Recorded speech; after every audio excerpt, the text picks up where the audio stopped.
There are times when you're working on a Moodle course that you want to try to get it so that you don't have a big long list of links down your page and nothing else. So you want to have a balance of positive and negative space, and it needs to be appealing for kids as well as adults. And usually the same rules apply.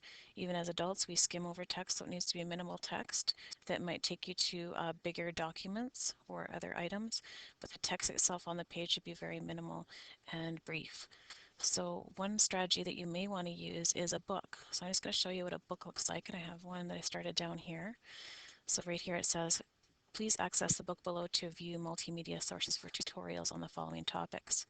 So a book is one way. Rather than having a whole bunch of resources that end up going down your page, you can use the book, and it looks like this. So in this case, this would be chapter 1, and in this case I have just embedded a video clip, but I could have text here, I can have outlines for different things, I could have a course syllabus here, I could have directions on how to create an assignment, etc. In this case I embedded media, and so that would be chapter 1. Chapter 2 is another video clip that has to do with my content. So it's a way of providing another space that's very logical with having your spaces that you can go behind, or I'm sorry, you can go back to the previous page, or you can exit out of the book altogether, or you can go forward. So as the chapters become larger, then you can actually go through it just like a book, and it's not taking up space. So you want to definitely minimize it. So to be honest, the one that I have on the go here is almost too much scrolling. You wouldn't want it to be any more than this. So a book is one way that you can make it a little bit tighter. So how you create a book is you're going to go in and you're going to turn your editing on. Let's go to the top here and do that. And I'll just muck around in the same place that I was at. So you go to add a resource. In this case, I'm going to be adding a book. And then here you give a name for your book. So it'll be a good description for what is going to be inside your book. And then the summary is what will appear under the assignment area for the students so they have an idea what it's about. So just a quick little description.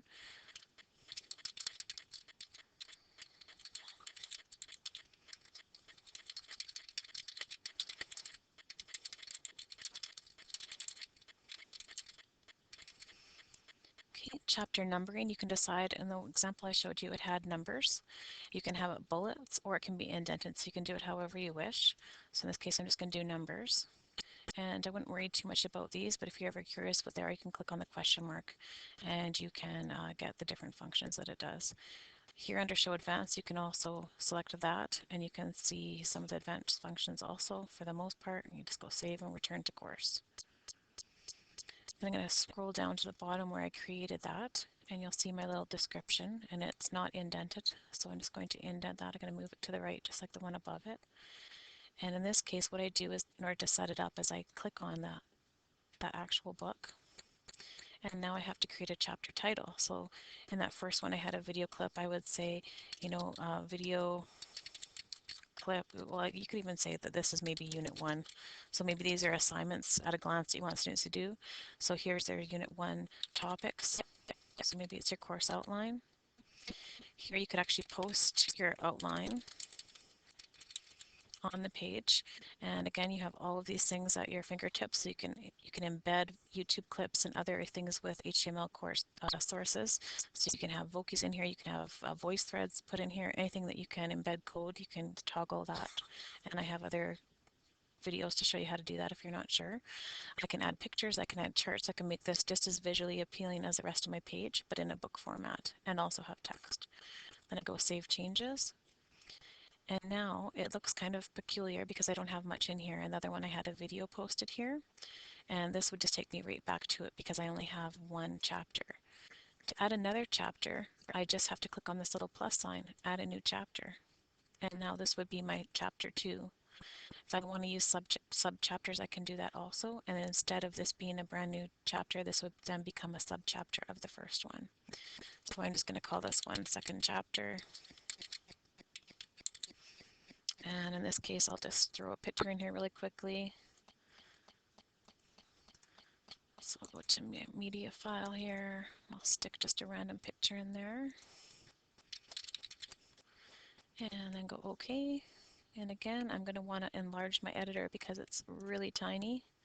So I click on the enlarge editor to get my larger screen. Make my view larger also. And I can make that picture more manageable. Try to keep the right ratio so I'm not distorting it if it's a person. And then minimize the editor and save changes. So I'm going to just exit out of my book and scroll down and show you what this one will look like that we just created. So here's my description here. Here's my Unit 1 topics. If I want to see what the second chapter is, I click on second chapter, and here I'd have my content or other information. So this is how you can use a book, and you can probably start to see some of the possibilities. It definitely helps with navigation of your page, but as you're creating the books, you want to make sure that the pages aren't so long again, otherwise you have the same issue. So it's more of a progression from page to page, just like you would within a book, and embedding lots of different media also. Thank you, and I hope that helped.